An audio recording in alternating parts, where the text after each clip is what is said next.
So today we're going to install a diamond lap on the left-hand side of our 6-inch CabKing, and the process is going to be the same if you were installing on an 8-inch.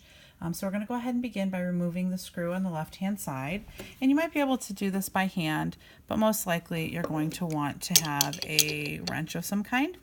And I'm going to go ahead and hold that in place, and then I'm pushing the wheels counterclockwise away from me, and I'll go ahead and just keep doing that because that's actually a little faster.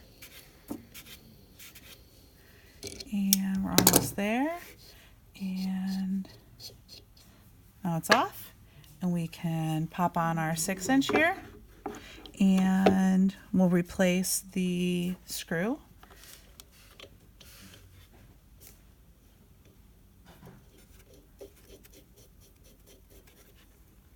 And in order to make sure we got it nice and tight, I'm going to go ahead and do this again and going the opposite direction to tighten. And there you go.